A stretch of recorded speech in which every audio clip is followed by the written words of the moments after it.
Welcome to Daddies the podcast. Another episode. We are finally in the new studio. Mm-hmm. And today we have a very special guest. If you wouldn't mind introducing yourself. What's up? I'm Mair Mulroney. Thank you so much for joining us. We kind of crossed paths in a interesting way. So we had Adam Wedd on our show about a month ago. Yep. And so I've known like who you were for a while, but then I saw you liking some posts that he had. So do you know Adam personally or just through the Kind of. So, a really, really good friend of mine. So I came up in music. Adam Wedd's a really good, fantastic musician and artist, and I have a good friend and co-collaborator who I've worked with for years and years and years. Probably my oldest friend in LA, Mark Solomon, who works with Adam. And I was going to London to do a commercial shoot, and I was going to be out there for like a week and a half. And, I was telling Mark about it, and he was like, "Oh, dude, you got to meet my boy Adam. He's going to be out there. He can take you to Abbey Road and blah, blah, blah." I was like, "Yeah, let's go." So we started connecting, and we were going to meet up while I was out there. But he had a trip to LA. So at the exact same time. So we didn't end up crossing paths, but like we like know each other, but like You not saw really, each other's you know? planes while you were up in the sky, right? Yeah, literally like waving to each other. Hey. Adam, we had I think one of like our funnest conversations with him. He was really good. Yeah, he was really fun to talk to. And he found us. We did like a joint show with Jarrett and Gary from Bowling for Soup, and we kind of did like each other's podcast. Yeah, we're playing what's that? How many steps to Kevin Bacon? Or what's the Kevin Bacon thing? Everybody knows Kevin Bacon. 7 degrees of separation or 7 degrees to Kevin Bacon. Yes. Yeah. I think it's 7 degrees of Kevin Bacon. 7 degrees of Kevin Yeah. Bacon. Yeah. Speaking of which, my boyfriend worked with Kevin Bacon.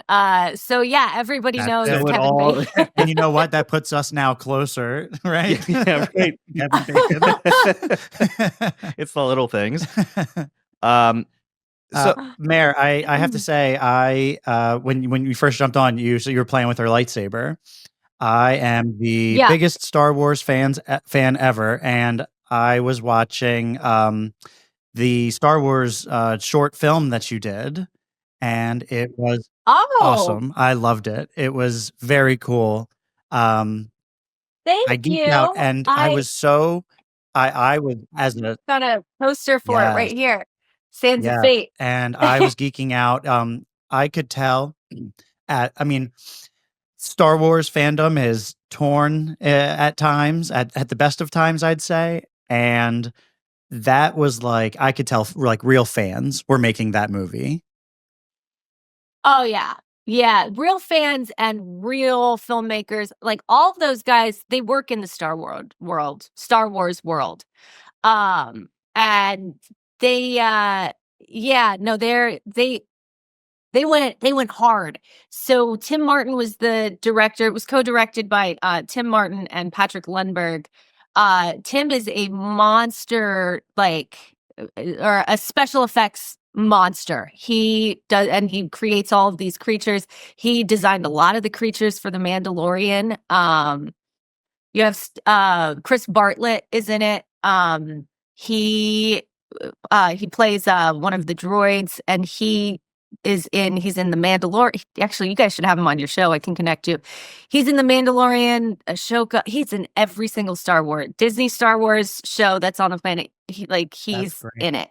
So you have, and these are guys who make their own costumes. Like the set designs are crazy. They design the sets for these shows, and they kind of just wanted to do like, hey, if we're kind of big, we're fans of the original trilogy, and that's where we come up from, and that's what we love. So if we were to create our own series or these different like spinoffs, where would we have taken it?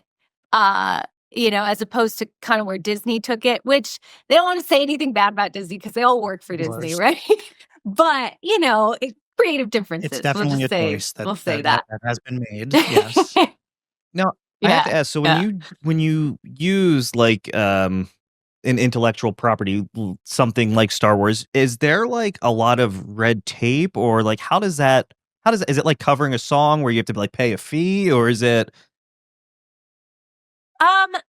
I was super curious about that as well. It's technically not for profit, but I have a good friend of mine who's she's an executive at Disney, and she came to the premiere and she's like, "I'm so is this ours? Like, we didn't do this." And I was like, "No, you didn't." She's like, "How the hell did you guys get away with this?" And I think the a lot of the executives have seen it. They have used a lot of the characters from our short, and they did one before called Birth of a Monster, a different fan film. And they've canonized some of those characters in the new shows that are out now.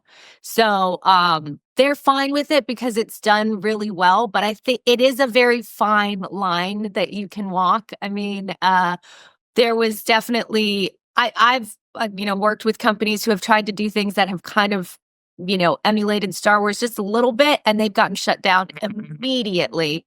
But I think because these guys work with them, and because it was done so well, they're like, all right, we're as long as you're not making money, leeway, right?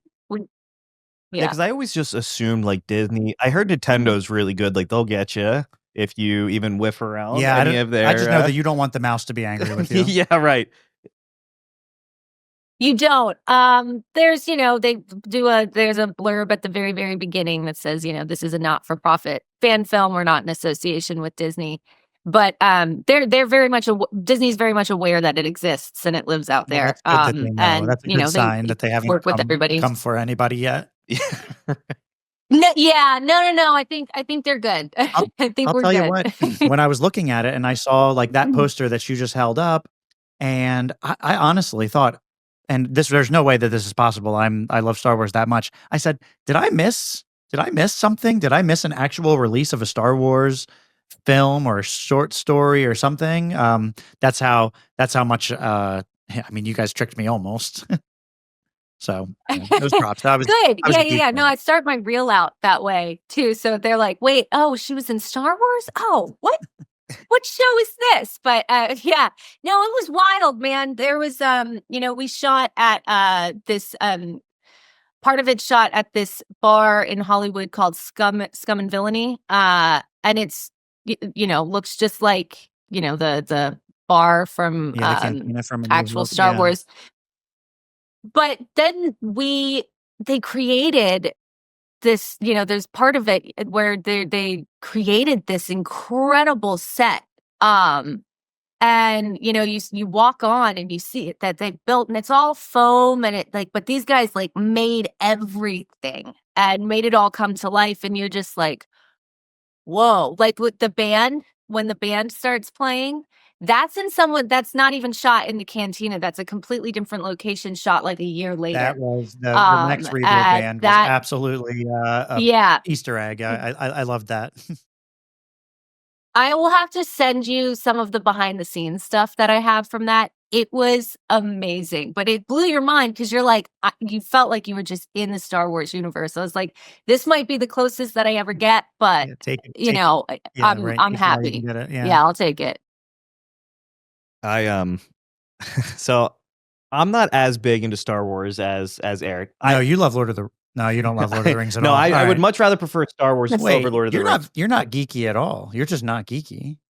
I like Marvel and I like comic books, but we went to Disney World, and in Hollywood Studios they have I don't want to. What is the actual name of Galaxy's Edge is the park's name, yeah. And so we were there with my daughter, and we were walking, and she was like, "Oh, this is Star Wars Land."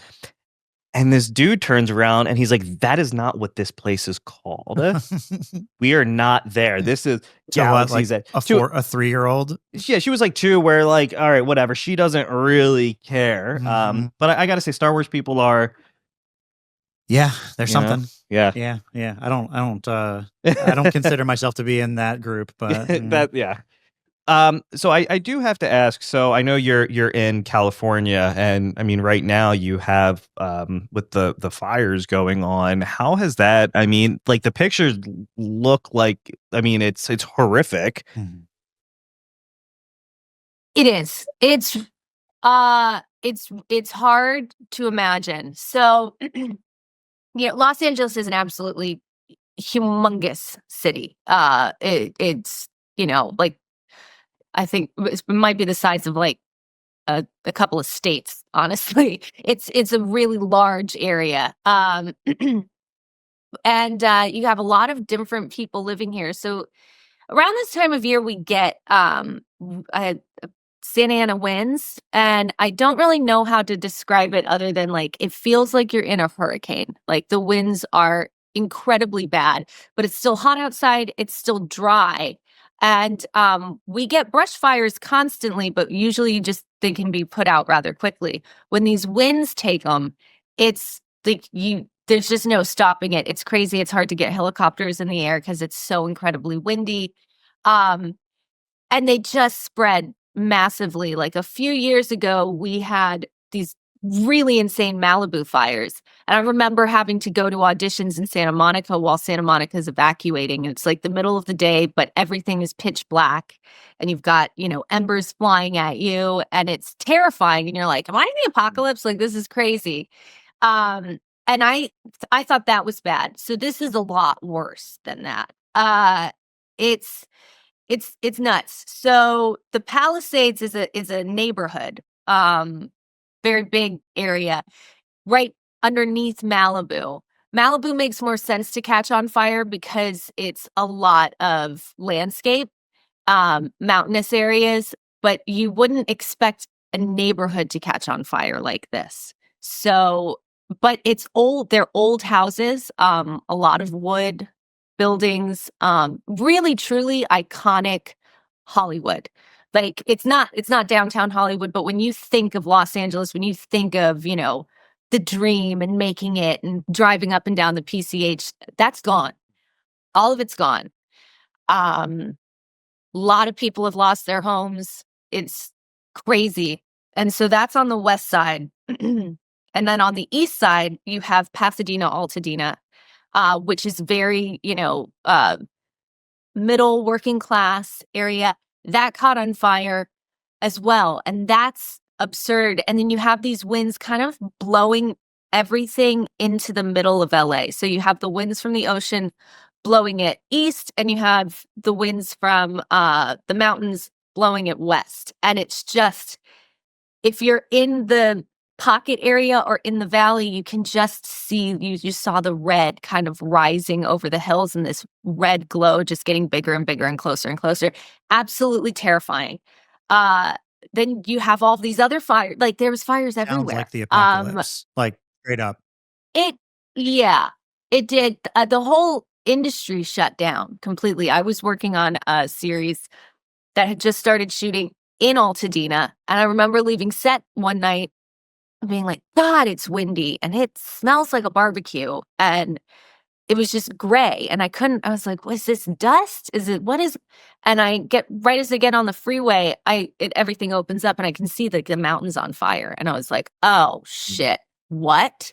And it was really hard to get home. It was crazy. And so that shoot got canceled, postponed for a month. I think our location was in an evacuation zone, so they had to figure that out. Producers lost their homes or had to be evacuated, and so it's the city's a mess right now. It's an absolute mess. Yeah, that's not good for anybody. But if anybody needs an apocalypse scene filmed, I mean, we got them. I'll got them. always try to look at the bright side of things. There's not many here. That might be literally the only one. And I'd say overall, not worth still. Well, are they? Yeah, So are the fires like calming down, or is it? They are. I think the Pasadena fire is like 70-something% contained now, and the Altadena fire has stopped. Basically, you needed the wind to stop in order to be able to get it under control. There's a new fire that just popped up a bit north of us, but that in Santa Clarita. And that one's pretty bad. I don't know how much that's in control, but that started like yesterday or the day before. So it's just crazy. It's it's wild. They are pretty much under control, but the damage is like you can't even imagine. It's really crazy. Yeah. Yeah. I know not everybody could do this, but you hear the people that don't evacuate when they have to. And I mean, there's at least one story of this. I'm sure there's more where they just take their garden hose and they spray their whole house down and they spray their yard, and then you'll see just destruction. And then boom, there's their yard still there. Well, that's it's not exactly funny, but so my parents live on a boat in Marina del Rey, and they've got their boat name, but the boats catch on fire. So like last year there's a couple of different boats that kind of like went up in flames or something, and when you're on the dock, the boats are really close to each other. So what they've always been told is like, if there's a boat fire, you literally just get out there, hose down your boat. Don't try to put the other fire out. You can't do it. You're not going to be able to. Just hose down your boat. That's the best way to protect it. And a good friend of theirs, like the boat next to them caught on fire. So that's exactly what he did. And his boat's fine. Can't say the rest that much for like the rest of that part of the dock. But yeah, it's wild. I know that there's like a fire protection, like a thing that you can have sprayed onto your house, when it's being built. Or, when you buy your house, you can get like this fire protectant put on it, but I think it's like $200,000 or $300,000. So like, yeah, I mean, I guess if you're buying a $10 million home, then like whatever. Yeah, right. But who's doing that? It's a lot of people think that it's just celebrities and really rich people who lost their homes. That's a very, very, very, very small percentage of who lost things. But I've been seeing a lot of people too, where it's like, oh, someone who is wealthy, their home burns down, and people are like, yeah, right on. But it's like, so just because that, like, that you're taking the humanity out of who the fuck cares if you're wealthy or not, right? Like you've lost your home, just like, but it's your home and your personal belongings, anything that meant anything important to you that you just can't get back. Yeah, that's my book. Yeah, I don't. Yeah, it's horrible. We fortunately in Delaware, we don't really have fires. Ever. I mean, so I can't even imagine what that's like. Mair, you said that LA is like the size of some states. It's probably our state. I was thinking Delaware. Right. Like it might actually be the size of Delaware. You know what? I'm certain. I believe we've got 1 million people. So I'm almost certain LA has more than 1 million people. I mean, you can get from one end of Delaware to the other in what, like 2.5 hours? Less than 2.5 hours. If like from the furthest, most populated tip to the most rural and barren of the other corner. Yeah. So. Oh man. Well, yeah. It takes me 2.5 hours to get halfway up the freeway sometimes. Yeah, that makes sense. Greg and I went to LA November of 2019. I think we were there, and right before. Oh man, that was a good time to be out really here. Was. Right before. It hasn't bounced back really, truly tough. since the pandemic. So. What'd you guys? Did you like it? Yeah, so we had free airplane tickets, and my wife was. You had free airplane tickets. So originally my wife and I were supposed to go, but she was super pregnant, and the tickets were going to expire. So I was like, "Sorry, like, hey babe, I'm gonna take Erik. We have to fly out," and so she stayed home, and Erik and I flew out, and we ended up staying in. Like right outside of Inglewood? It was right outside of Inglewood. I wish I remembered the name of the town. Starts with a H, I want to say, but I could be wrong. Doesn't really matter. But we Hermosa Beach? No, that's not outside far from of the beach.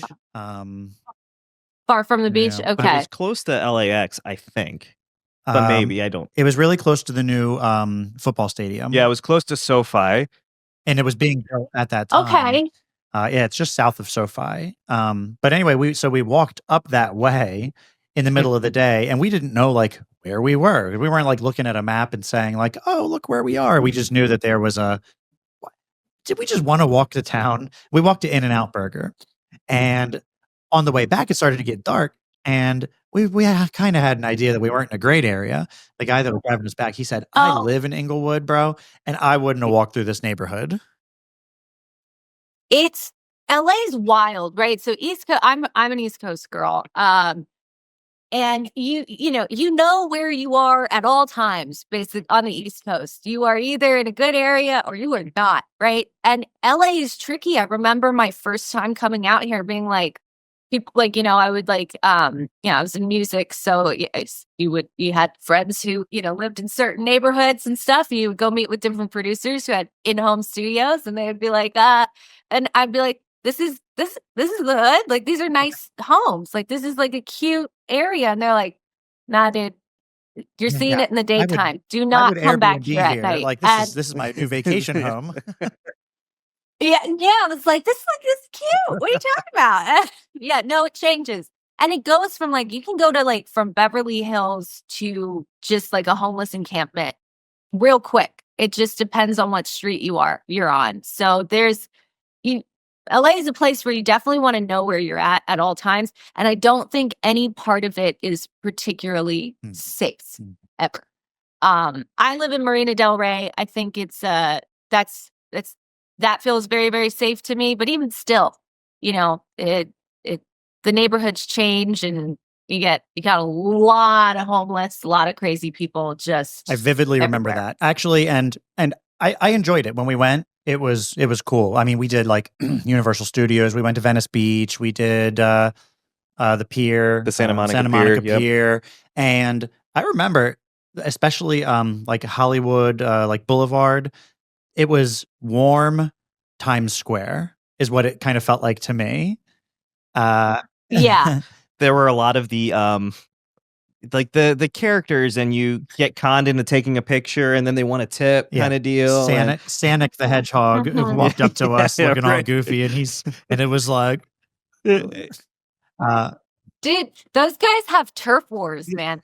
They like there have been stabbings. I believe there have been shootings between the characters. Like one like for being on like the same like little section of the Walk of Fame, like just I would my be all area. for Like it if they it's used their wild. characters' powers. Like, hey, like it's a me, Mario, and he like throws a fireball at you, or Yeah, maybe he's like a can of Lysol with pulling a out a lighter. Glock and just That would be cool, actually. That would be really sick. Oh, yeah. No, I'd be for it. That's a short Yes, film right yeah. there. I You know like what that. we did. Yeah. So we have Universal. I mean, the closest Universal to us is obviously in Florida, but the Universal out there was really cool. And I don't know if it's just because we were, it was our first time, and like that was fun. But like getting to see where like actual stuff is shot, I feel like they don't really record anything in Orlando. Right. I mean, What? maybe they do. I wouldn't know, but yeah, being in Hollywood was very like the central focal point of that Universal Studios. But the thing that I couldn't wrap my head around, we Yeah. obviously Ubered everywhere, and Or Lyft. Yeah. or Lyft, and the one driver we had, she was like, "Yeah, I have 5 other roommates, and we're in like a 2-bedroom apartment, and the cost of living." And that was what, 5 years ago? It was, yeah. Bro. I don't know how you do Bro. Bro. I'm telling you, it's ridiculous. It's absurd. I remember when I first moved out here, which was about 10 years ago, thinking that it was relatively cheap compared to like I was considering moving to New York. I'm from DC. And I was like, God, you're not getting like anything from your money now for your money. Now I didn't really know the areas. So what I was looking at in LA was really Orange County, which is not in any way, shape, or form the same thing. So I thought things were a little bit cheaper, but I think it's exactly the same as like New York prices now. And everything is really, really expensive. It's just like atrocious. It's atrocious. I don't know. I mean, I love LA. My work is here. I do work pretty steadily here. I don't know that, I've been able to build my community and stuff, but God, you gotta hustle. You gotta hustle so hard. And the idea of buying a house here, I don't want, you want? Oh, that shack with no yard, $1 million. Million. $1 million. What? I saw like a What? meme and it was like one of those like those kids like plastic play homes, and it was like Zillow be like in California 1.5 mil, and like the roof was hanging off, and it was just beat. Oh, no. Like, I'm not joking. I mean, the houses, I'm like, why would I have an apartment with amenities? Why would I pay for that? Like, just to own property in Los Angeles? Like, no, dude, that's stupid. I would much rather, like, unfortunately go elsewhere if I was trying to be a homeowner. I can't be, I love LA, but it's Doesn't sound not that much. I'm pretty sure like we ran out of money and we were only there for like 3 days. Oh God. We were like, well, we got to get home somehow. I'm pretty sure that's why we walked to In-N-Out. Yeah, I think we were like, we've got some time to kill. Yeah, we made it sound like we wanted to see the town, but we definitely walked because we were broke. But you know what I did find? So when we were in Hollywood, there were a lot of the shadiest tattoo parlors I think I've ever walked by. And like, dude, there's this guy out there, and he was smoking a joint, and he was like, "Hey man, I'll tattoo you anything you want, $50," which is always like, no, I'm way good. But then I looked at that shop, and they were like voted like the worst tattoo shop, and I guess people go there like for the memes, so they'll go look there at the shitty tattoo that I got. Yeah.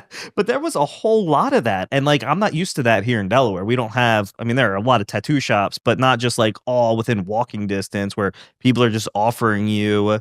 We walked into, I don't know if it was like a I don't know if you have Walgreens or it was like a Rite Aid or something, and there was just like a dude ripping a bong just like in the store. And Oh yeah, no, like you can't. Here's the thing about LA. You can't really get arrested for anything. Okay. Cops just don't care. Hey, They've got bigger fish like what I to do to fry. my kids when they're like tisk tisk. eating extra snacks or they grab candy. They're I'm like, like, hey guys, Yeah. I don't lock them up or anything. Yeah, or they'll just completely ignore it. Like I can't tell you how many times like somebody's just gone like speeding by or like done something crazy, and there's a cop right there, and they just don't. There's so much crime in the city that they just are like pick and choose your battles, man. Like they don't all want, right, they don't want the well, paperwork. They've got other things to worry about. No, Well, and I yeah, wasn't used to, I mean, I had weed and it was DoorDash too, or not Door, It was whatever the Fresh or whatever the service is out there. Yeah. Dude just rolled up and just threw me a little zipped bag. He said, "Hey, you Greg." He was riding a bicycle, and we were sitting outside at a restaurant on Hollywood Boulevard. And he said, and we couldn't get into the little bag. It was impossible to open. They said child-proof. It was definitely like adult-proof. Adult-proof, yeah. But I don't think you've ever been more stoned than that right there. than that time, yeah. But I mean, now it's pretty common everywhere, but that was kind of like a shock. There was a lot, and once again, the cost, man. Like I just couldn't fucking do that. I would go back though. I would go back to LA. I would too. I'd probably wait a little bit now. And then I would... Mair, you're not selling me on it, or you're certainly not raising the property values. Which might be good, actually. I'll be honest. I don't know how the city's gonna bounce back. I really, really don't. I think we had COVID. That was not handled well in our city at all. A lot of people left during COVID. A lot of entertainers left because it looked like a third world country. It was atrocious. There were riots absolutely everywhere. The graffiti, shops, everything torn apart in nice neighborhoods. Like everything was just completely destroyed. The homeless thing was insane. We never fully bounced back from that at all. And then we had these strikes go on, which needed to happen, but that shut down a huge amount of work for so many people. We are the entertainment capital of the world. Like, so that is what we do. Yes, that people have other jobs here, of course, but like the majority of this town is entertainment. People who work for studios, who, work behind the scenes, who are it's not just actors, it's, the people who are really making these things happen, people who work in the offices and stuff. So having all of that shut down was really crazy. I know Paramount got bought, that laid off like thousands of people. That was really crazy. Yeah, people are and then, to have this happen, it's like, whew.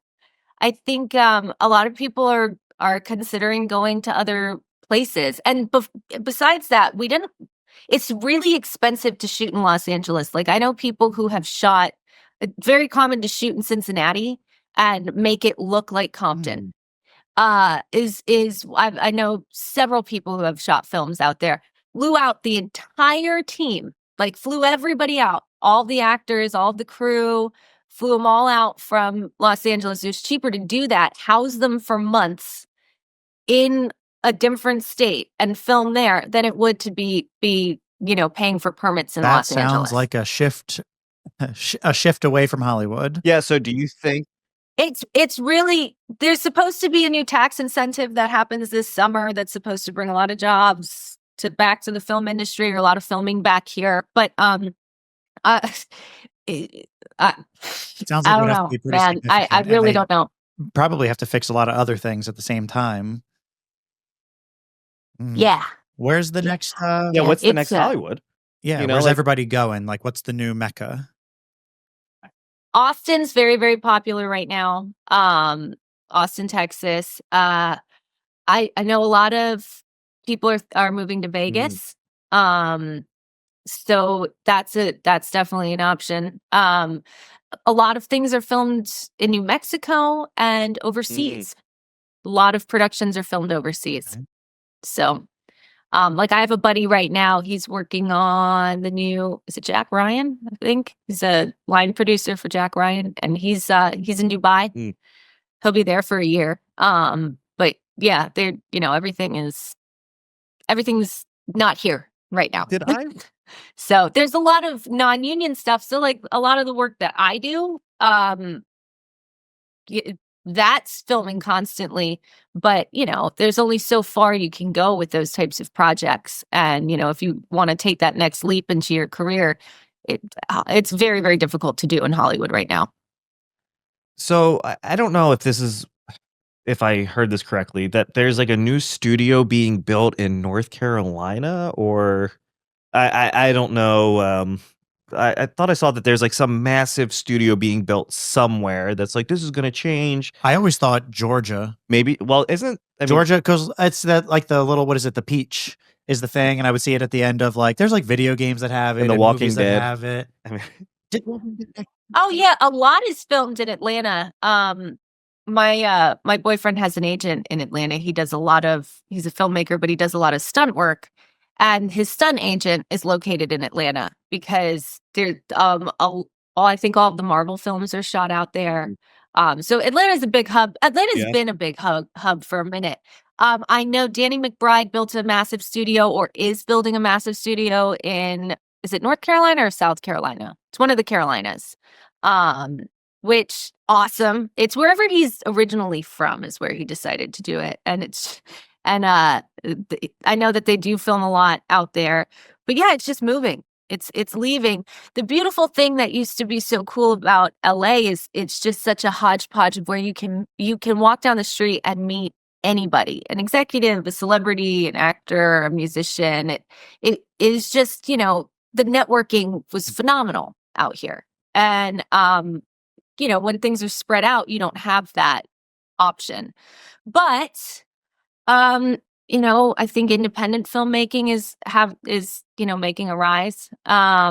So people are like, screw it. All right, I guess we're not going to be doing the big studio stuff, because the studios are really only investing in, once again, like a big Marvel film or remakes or something like that. And you have to be the top of the top of the top to get those roles. So the rest of the industry is kind of like, okay, but like, where's the work that used to be available for the rest of us? Yeah. So we'll see. I think it'll be fine. It'll be We'll fine. cross our It'll be fingers. fine. We'll work it out. We'll work it out. It's a strange place. Yeah. I know that like my kids, they don't watch. I mean, they'll watch Netflix and Hulu and Amazon Prime, whatever streaming services that we have. But a lot of what they watch is just YouTube or YouTube Shorts. So I'm thinking towards them. Are they ever going to be like? I'll think of that Star Wars the short film that you did. Is there ever a world where that's more prevalent than long films like like a James Cameron movie? Oh, Like a fuse absolutely. between here's the Absolutely. TikTok of That Hollywood or something like that. that's how I make my living, is with that type of content. Yeah, so I'm an artist at heart. I love really good storytelling. Unfortunately, that's just not that's so rare nowadays, because production companies have realized that it's in this short form kind of hook 'em real quick content that's the future realistically. I mean, that's how I got popular, was from a YouTube series. That's how I gained my, original like Okay. following, was from doing that. And truthfully, horrific content. Like, not like really cringeworthy stuff where you're just like, and I had fun for a long time doing it and working with people, and it's like, oh, it is what it is, whatever. But the fact that a lot of people really started like taking it seriously and being like, oh my God, no, that's my favorite show. It's like, what? I What are you talking constantly about? think that about whatever my kids are watching on YouTube. So I wouldn't even be surprised if I don't know the content. Or no, I do. Greg mentioned yes. My kids have most certainly seen your work actually. Oh, for sure. At some Yes. point in time, Yes. definitely. But all right. So what's popular now? And I think so. Hulu just has a division of it, or is starting a division for this, and I think it's Robert De Niro who just invested in a studio to focus on vertical content. So I've been doing a lot of this over the past year. It's literally the only thing that's filming in LA right now. And it's filming constantly. There are these apps that you can subscribe to, and either you pay for tokens or you can watch ad breaks and stuff. And they are so I will film a series, and it's all the same type of equipment that you would have on a regular larger film set, except for they have lenses that have everything shot vertically for your phone. And they it's the content is very it's very like soap opera-y. It's very like high stakes kind of type of thing. It's meant to hook you, bait and hook, where it's like, oh my God, what's going to happen? It's a lot of drama, very like over the top. And we'll shoot for like 2 weeks straight, and it's about the length of a feature film, but they're chopped up into episodes. So each series is probably, you know, 7 or 8 episodes, but each episode is like 3 minutes long, and to get you to watch the next one, right? And it hooks you, and every episode ends on a That sounds very cliffhanger, soap right? opera-y. Oh my gosh. I But mean, that's a tried and true format. I mean, it I works. say It that my works, first soap opera was and it's not really, but Lost on ABC. I mean, like at the end of every episode, you go, "What's the smoke monster doing on the island?" Or what's some other crazy thing that they twist? Okay. But I'm down with Lost. You know what I mean? Like, I'm totally down for give me the soapbox. That's totally fine. But like, with give me some meat. Give me the and Lost did that. So they did it really well. I think right now it's a lot of like copycats storytelling that's going on. With these different productions. Some production companies are really trying to like do different style content. It's very popular, and I think, I think that's kind of the future. I would love to see a series with some better storytelling. I'd love to be involved in a series that has some better storytelling. Right now, there's not a huge amount of that. My issue that I'm thinking of is like, how do you film? How do you do that properly and still get the audience hooked? And also that specific audience that watches this type of content, they're used to certain stories, and they're used to certain types of, like they're used to the soap stuff. They're used to the over the top, and they might not enjoy a really beautiful, dramatic, or whatever, or action piece, because that's just not what they're into. If it's done vertically, it might not work. That's more for people who watch those type of things, like to watch it on the television. They like to watch it on the big screen. They're not, so there's at some point, I think the two will mesh together, but right now it's kind of difficult. I think there's going to be a lot of trial and error. I have a friend that is a huge YouTube fan. Like, he likes to consume his content, sometimes on his phone, but a lot of the times on his computer. And he's like, long form content. Give me a 45-minute, 2-hour video or something like that. And he's definitely in the minority, but he recognizes that, and we've seen it even for like we prefer, like, our social media is Instagram, and we tried TikTok, and yes, TikTok is still here now, right? We've still got it. There was a scare, I know, for a lot of people that do actually use it. I was worried about some of the content creators that I like to watch on there. But anyway, like it's not even different fans. It's just the way that people behave on them are different. YouTube and TikTok. YouTube versus TikTok. Here's YouTube. Here's TikTok. Oh, yeah. It's like everyone has their medium. So it's kind of, like a TikToker is not necessarily going to be successful on YouTube.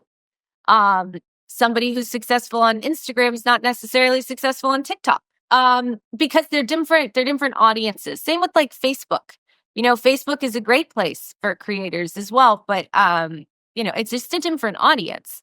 Actually, Facebook is a very broad audience. Really broad, but yeah, like, and through so many different countries and stuff as well. So, and the ability to reshare so easily is great. But yeah, it just, everything is it's weird. It's almost like they gave us too many options, and now it's hard to put everybody and be like, this is what you're watching. This is what's popular now. This is what we're doing. Because everyone's like, no, nah, I like, it's all over the place. So if you can find your audience, then that's great, and do what you love to do.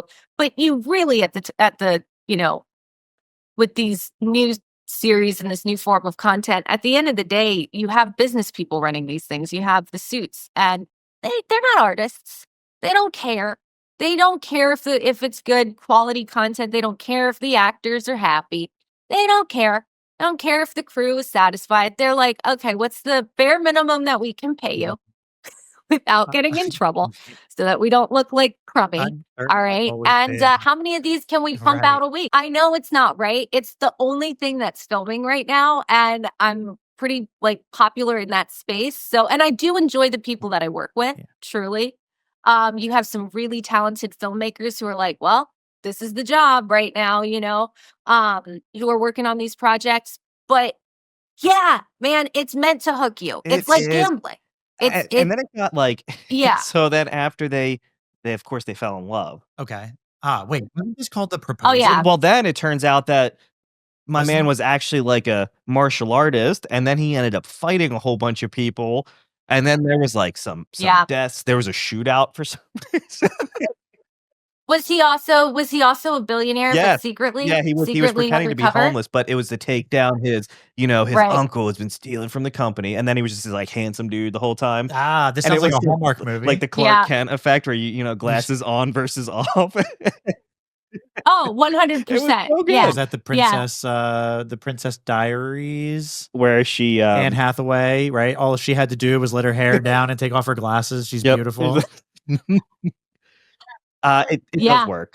Yeah, Yeah. you're right. So all right, you know what? Exclude me. I'm so cheap. I could never consume that content. But it sounds like a video game. I play a video game and they sell you a game and then they sell you DLC. The DLC should be like what this would be like a sequel, but it sounds like they sell you a half of a TV or a third of a TV show and they get you hooked. Is this what this is It what I'm got getting? to the point where it was like I have to know what's going on because I've just invested like 30 minutes of my life into this, and so and then it just Yeah, that's exactly that's their business plan. That's their business model. and Yes. That actually, but like that's what, and factually, it that works. is their business model. And it must work if that's all that's happening right now, right? I mean, I feel bamboozled. it But, like works. I wanted to know what happened. yeah. And it depends. It depends on it depends on the platform, right? So certain ones are more expensive than others. But on one of the top ones, the more expensive ones, we did the math on it. So I think it comes down to about $20 or $30 for someone to watch the whole thing. Which is like the time of watching a movie, right? But that's more than your Netflix subscription. That's more than like I guess what? they've got to get you to do it by the first So one. And now you're financially invested in this and you couldn't pay once and not actually finish the whole story. It's genius, actually. I wanted to know. it's evil It is. genius. Yeah. You know what? We It's might do evil it for this genius. episode of the podcast. Just like We'll get- 2/3 of the way through you. And if you want to hear the rest of this podcast, just pay $5.99. No, you have to do it in tokens because tokens I feel like Oh. psychologically doesn't hurt as bad. It's like, The- oh, it's only 10,000 tokens instead of like But the here's transfer $20. rate is the thing that confuses people because Mhm. you don't want to put a financial amount, but the token count. It's like making something $2.99 instead of $3, right? It's Yeah. that pricing psychology, Yeah. and it works. Yeah. So watch now your phone. You're gonna scroll through Instagram or Facebook, and they're gonna pop up, and it'll play like a good bit. Oh yeah, because you've been talking about it, so your I phone know. knows It's that listening. your It's phone listening knows for now. sure. I hate like getting got. No offense, but you know what is that? Threads, like Instagram Threads. God, yeah. I haven't downloaded Threads, and tell me, I genuinely, I feel like a boomer sometimes. Like I just don't know what it is, and I'm kind of just not interested. But that's like Twitter. I believe almost, it's right? X. Oh, I'm sorry. now. Yes, Jesus Christ, that's how far back I am. Threads is X, but for Meta, like Instagram, right? I'll see, like they'll do the same thing where they'll try and get you hooked on like a story, like because it'll just pop up in my Instagram feed. Oh yeah, and then you're like, it's like oh, so and so posted a thread you might be interested in, and you're like, I don't even know who that person is, but like, it looks good. What are And- they? and What are they listen, talking I about? know they know it does interest me. I absolutely want to click on it. To this day, still, I'm still not on Threads, so Really thank proud you. of Thank you. you. Me too. That's I'm good. glad there's some recognition here. You know what I did? I took us off of TikTok. Yeah. So to touch on your point, TikTok just wasn't our base. Not Like our I could bag. not get TikTok going. I couldn't. Like I would post something on YouTube or Instagram and it would do really well, and then I'd post it on TikTok and we would get our assholes just annihilated. Not And enough so- dancing videos. Yeah, I need to get my dancing skills up. It just I couldn't do it. But then I've heard, yeah, like some people just do well on other platforms. Mhm. But Threads is one thing that I have not done for us. Yeah, that's okay. Yeah. We just recently got into Facebook, so we're You sound like my great grandmother. Just getting into Facebook. just finding out about this Facebook. Want to keep up with the grandchildren. I think what you could do with Threads is just kind of like what because I was thinking the same thing. Like, what's the difference between this and Twitter? I have a Twitter account, but like I've never used it ever. And I don't, I don't really. I'm like, who cares what my little thought in the world is? But when on Threads, like if I'm on Instagram and I see something funny from like a meme site or a meme page or something, and I like comment something witty on it, like I can share it to Threads and be like, and so like now my favorite thing to do on there is if it's like a really inappropriate video or something that pops up, I just tag my like random friends in it and like share it with them on on Threads, like, hey, thought you'd be interested in this, like, you know, but it's good for like silly stuff like that. As far as like showcasing your podcast and your episodes and stuff, it might not be what people are specifically looking for on there, but if they get to know your brand, then you might be able to convert some of them over time elsewhere. So being active is good. But yeah, it's not always going to have like those immediate results that other I think platforms give you. for me, like that's been the biggest challenge is figuring out what works on which platform and how to drive people from one platform to another. Like people on YouTube, how can I get you to our Instagram? And like I hate the generic like link in bio, but I find myself doing it anyway. Necessary evil. And like, oh well, I used 6 hashtags, but this person said I should only use 5. And like trying to find that balance is so difficult. See, Greg, you really wanted to do a podcast, but you ended up becoming a social media manager. And when we started this podcast, it's inevitable. It was all like this podcast was strictly audio because I feel like that's a traditional podcast, right? It's just audio. But then I was like, well, this isn't going to do well. We need clips. People love clips. People need clippage. They like the clips. I think unless you're like already popular, because there's so many, like if you've been around for a long time and you started kind of before everybody else started making a podcast, which I think is awesome. Like I love that there's an outlet for like so many people. Like you can feel like you're watching somebody have a conversation, feel like you're hanging out with somebody type of thing. And I think it's cool that like anyone can do it. I think there's a lot of clickbaity shit out there that like drives me nuts. And I'm like, first of all, who are you? And since when did you become an expert in this topic? Okay. That's another comment down. But if there's just clickbaity stuff. I also don't feed that beast. Yeah. Right. But like something like this, we're just like hanging out, having a conversation. It's very like, I love that. I love that people can do it. But since everyone does it now, it's hard to find that if it's only an audio version. Like how do I find my tribe? How do I find who I like to listen to? Where for some reason, if you can see something, it just gives you a little bit more connection to it. So, and then you can, you post those clips constantly and, you never know what's going to take off. I hate to say it, but it really is consistency. I'm not great about consistency, but I know that, you can pop off. It just, it's wild. Like when we post, so I try to post every day to feed that algorithm, and keep the Instagrams happy. But what does well and what doesn't, like I still can't figure out. Like I'll post a clip and like sometimes it'll do really well and sometimes meh. It's when we talk about really like perverted sexual stuff. I mean, and it is, but that's like that clickbaity thing. Like, oh, I want to hear about something like it's taboo almost. It's that. It's also it's the algorithm.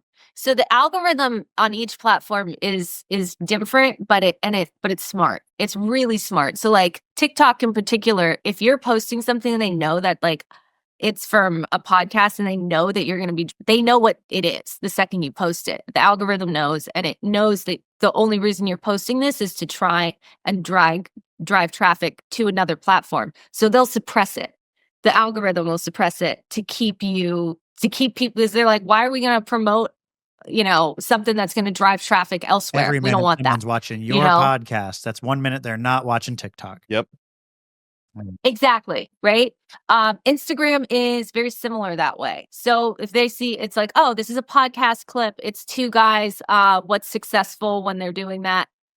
It's going to be the, kind of like, oh, like two dudes hanging out talking about tits, like that's what the algorithm thinks people want. So that's what it's going to push.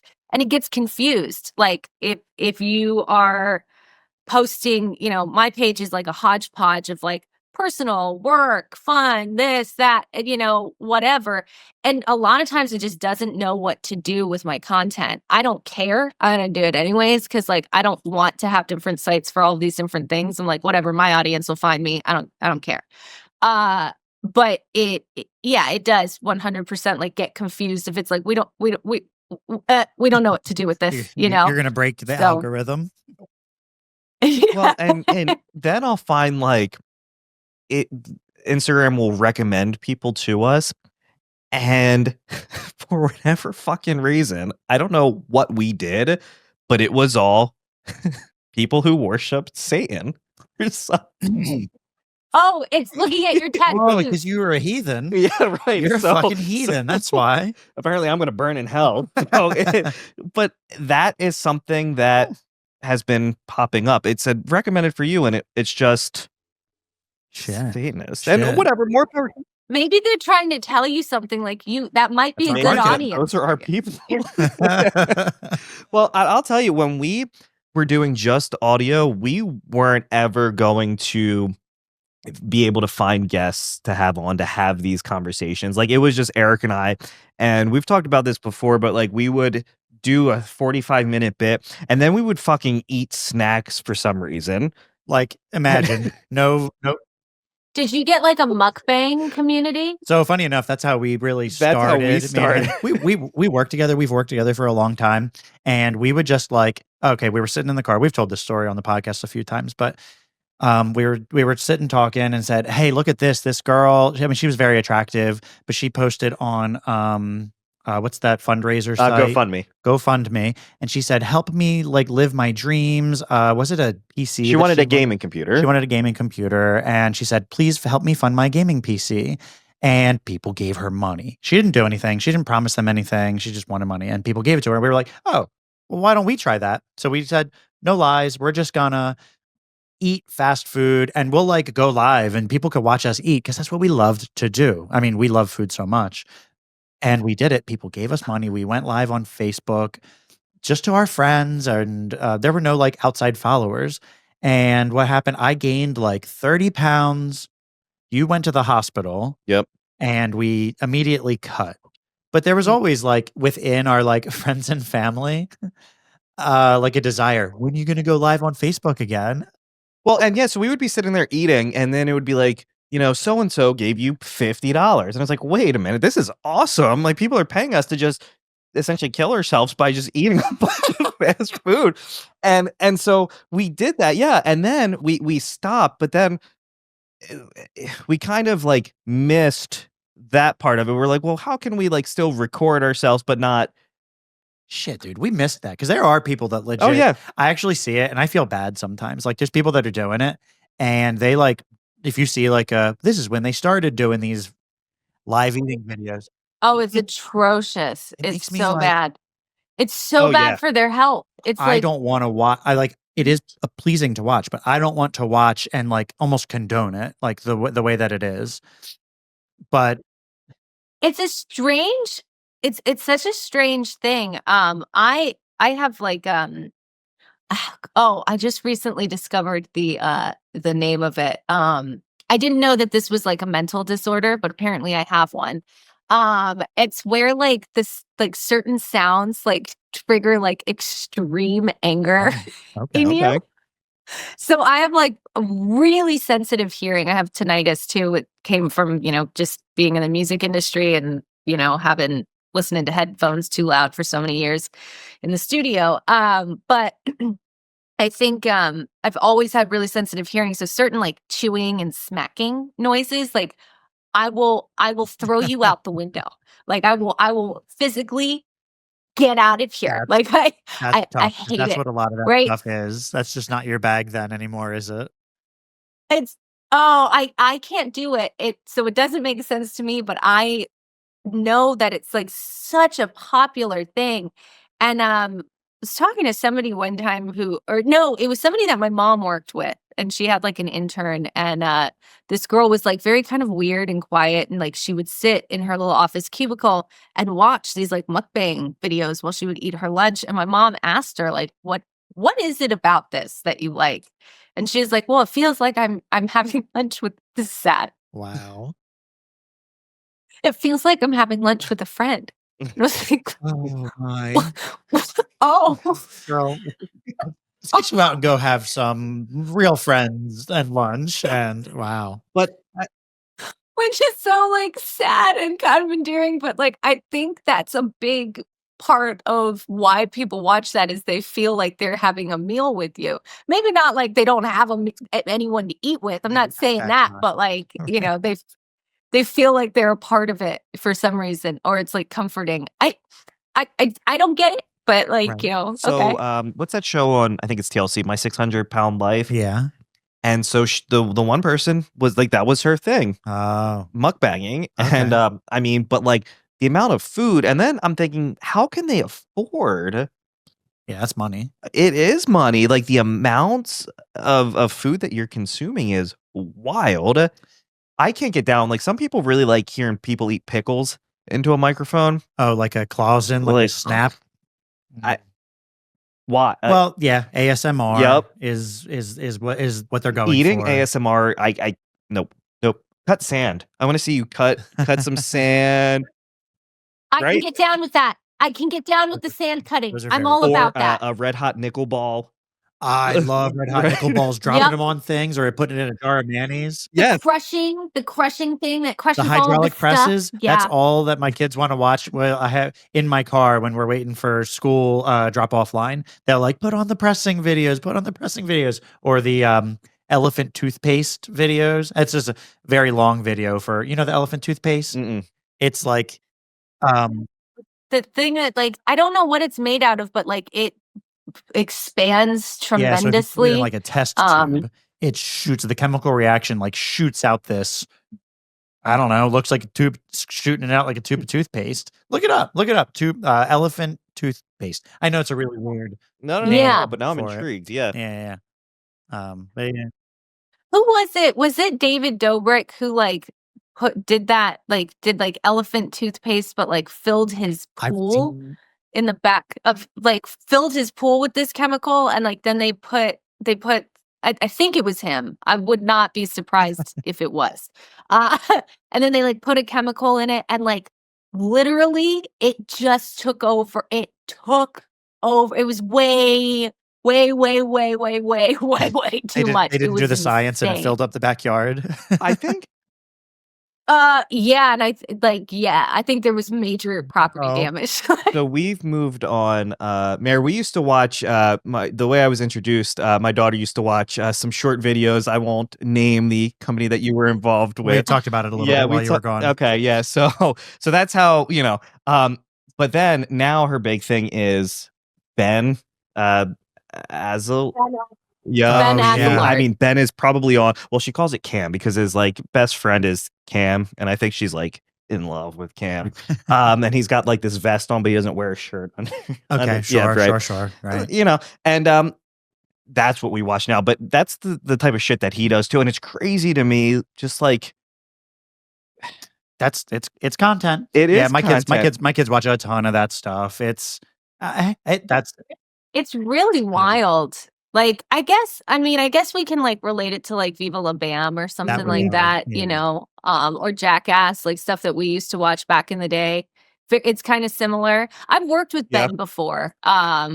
He's a real sweetheart, but like the whole concept of our video was like that we did was he's playing himself, and one of our friends was playing Cam actually, and I think Vin was playing him.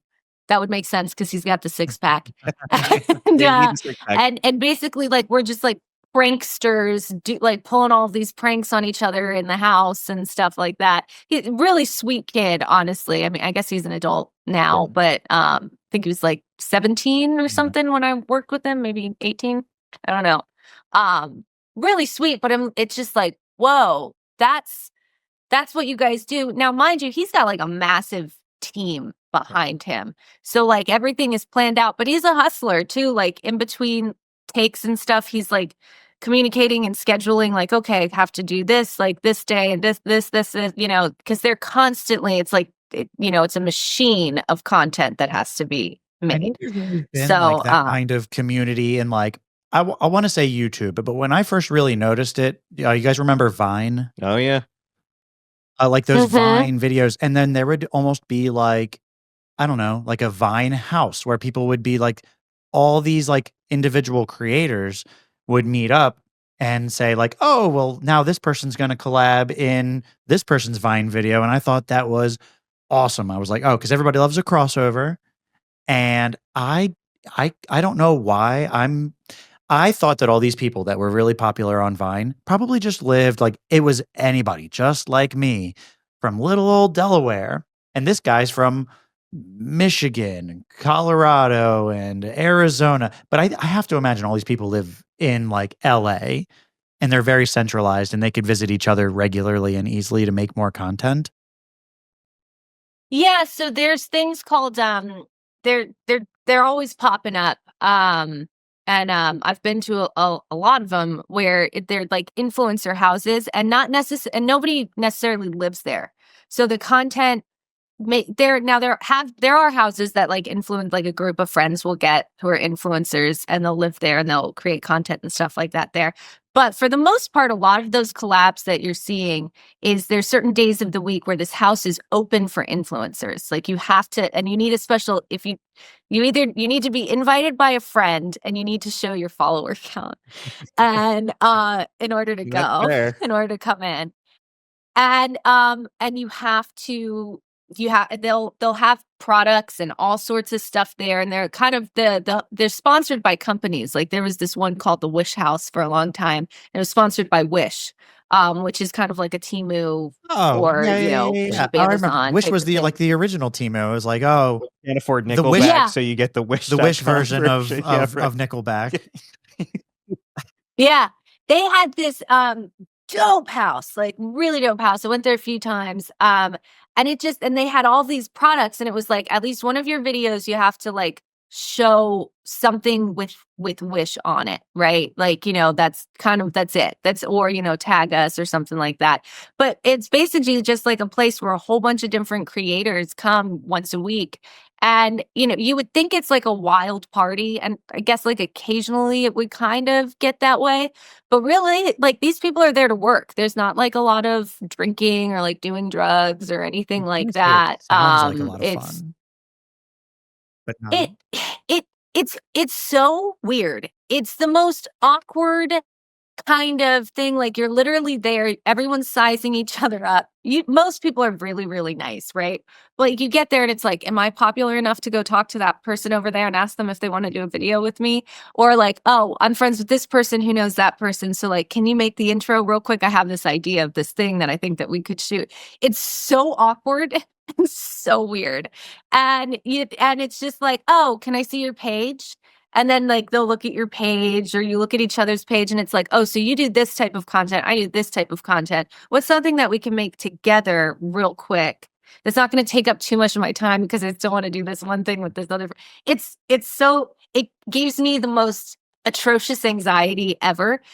It's definitely helpful and useful and I've had a lot of fun doing it, but it's really weird. Just explaining it gives me anxiety, like second-hand, third, almost fourth-hand of anxiety. It feels like I could never. I would just be like, I'll just wait till anybody comes up to me. So yeah, that's why I don't have a very popular following. Well, so like, do you ever get comfortable with being uncomfortable, or is it always just like, ugh? I think I live in a state of being uncomfortable most of the time. And so I've just gotten comfortable in my discomfort. It's one of those things where like at first I was kind of nervous because I was like, oh, I like know those people. But then I had to realize like, oh, but those people also know me. And I just don't know that because I am me. So I just live in my version of myself. So it's just, and most people are pretty cool and down to collab. And if they're not, like, fuck them, they're assholes, but nobody wants to get that rap. So most people are very, open and stuff. And it's all transactional. It's not like you're really making like any deep friendships or anything like that. On screen, But we might think that if I see somebody doing a collab, I didn't know they were friends. 100% is my first thought. Sometimes they are. Like I have people who I work with, pretty closely, like all the time, because we are homies and like we love working with each other, and because our audience is used to seeing us together, right? But it's nice to cross. It's nice to cross promote. But like YouTube, like, are you guys in the creator program on I don't YouTube? think so. No, not yet. Not yet. When you get a certain subscriber base, they'll ask you to join. They they'll send out like, they have networking events in pretty much every like major city, every couple of months or something. And you get, it's free for creators. You go, and it's a great place where it's like, they'll tell you what creators are also, who are on their platform, also have your niche type of thing. And it's like, okay, this would be a good person for you to do a collaboration with. And you guys share your audiences. So that's always it's a business. It's a business move. It does it. And sometimes, you are like, oh, you're really cool. Like I could see working with you again. But a lot of times it's just like, well, that was fun. Right. Yeah. See ya. Never. Well, I feel like for us too, when we were first starting, like reaching out to people was so just like, I would sit there and I would type up the email or the message, and 9 times out of 10, you would just get nothing back, right? And we were like, you know what? I liked it more when someone would just tell me no than to not say anything at all. But I know too, like it's hard. It was even harder when we first started, and like I feel like all of our messages just got like kind of shot to everyone's spam filter, because I'm sure you get invites all the time. You know what I mean? So then our thing was like, how can we, like, what are we doing that's different than everyone else that's not going to, like, I don't want to say waste people's time, but like, how can we get to talk to people? And honestly, I think one of the first people that we got was William Hung. He was one of the What? was the first. He was one of our first. We did 2 interviews that week. It was Dave Elkins from the band May and William Hung. And then we were like, okay, maybe we can start talking to people. And then we were able to kind of rolled from there. Yeah. It was very good. Yeah. But all you need is one.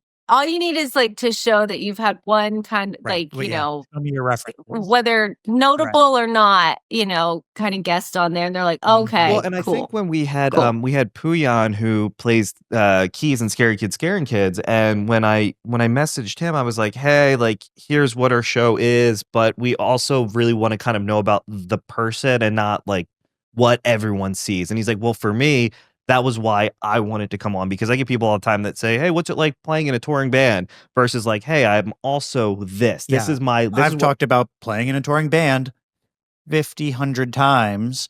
Let me talk about me, who I am. So yeah, we found it super helpful to just, not helpful. It's really nice to just have a conversation with you, and find out who you are, what makes you tick, what is your why. And so we stopped. We used to use these scripts that ChatGPT would give us, and we our were writer, like, our writer, and we were writer. like, we have to hit these questions. But then we're like, this just sounds so artificial and not organic. So for us, we were like, well, what if we just talk to the individual? What a novel idea. Yeah, right. Who would have thought? Yeah. And hey, if somebody's like, trying to promote something, or they have like an album coming out or a movie coming out or something like that, and they're like, hey, like, as long as we at some point bring it back to that, or like draw attention to it, like, cool. But the thing that's cool about podcasts is it's not a press tour, like, where you go on these talk shows and there's like, these are the questions and everything is very like rigid, and it's this, whoever you want to present at, or present in the world as like a public figure, you have that. Versus going on podcasts, the cool thing about it is, you get to see who a human really is. You get to see them more relaxed, or are they more uptight when there isn't a structure and they don't feel like protected by like, all right, well, oh, don't ask me that, or oh, I don't want to talk about Some people that. are most certainly like that too, and and it's Really? okay. I mean, it kind of is what it is, but and so generally, that's our goal is to go with the flow. Whoever we're interviewing, like we've had people like we're not. I mean, we can be sailors. What the fuck? This is a piece of shit. Da, da, da, da. But like, we'll generally just vibe with whoever we're speaking with. If it's but most of all, because we find that leads to a more easy or fun, interesting conversation if they're comfortable. So I feel like that's A for us is just comfortable. Well, and it's nice too when we had a band on and he said, I think he said like asshole. He's like, is it okay if I cuss? And it's like, oh yeah, you are way good. You can say whatever. Fuck yeah. Go ahead. Say asshole, whatever you want. Yeah. But I think it's just no rules because we're our own bosses. Yeah, and that's the one thing that's nice about not having somebody telling you what to do. Yeah, you get to kind of make your own way. Mm-hmm. So for our listeners, how can they connect with you and find what you're up to, any new projects you're working on? Probably the best place would be Instagram, and my handle is at that girl Mair, ThatGirlMair. Instagram is where I usually post updates or clips from different projects and different things that I'm working on. I have my TikTok, which is at Mair Mulroney, and but that's more. Most of my stuff on TikTok lives in the TikTok world because that's just that community. But I also have a YouTube channel, and that's at That Girl Mair.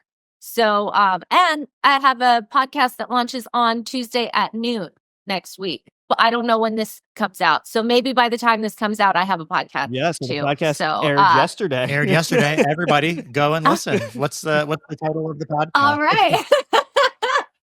Yeah, it's called the Ever Forward Podcast. I have a production company with my partner called Ever Forward, and it's really about journeyman artists and pushing through, and what keeps us going in this really strange world, and especially time that we're living in as entertainers. And not everyone's an entertainer. A lot of people that we talk to are just artists. But we all kind of have like the same heart and the same goal. And it's like wanting to tell stories and do something different and, not work a typical 9 to 5. And that's a very real possibility that people can do. But what does that really look like? And, just having conversations with people and, same as you, trying to get to know how people kind of tick, but without pushing it too hard and just, kind of existing in a room with someone. Awesome. Well, thank you again for joining us. I'm Greg. And I'm Erik. And we are the Daddies.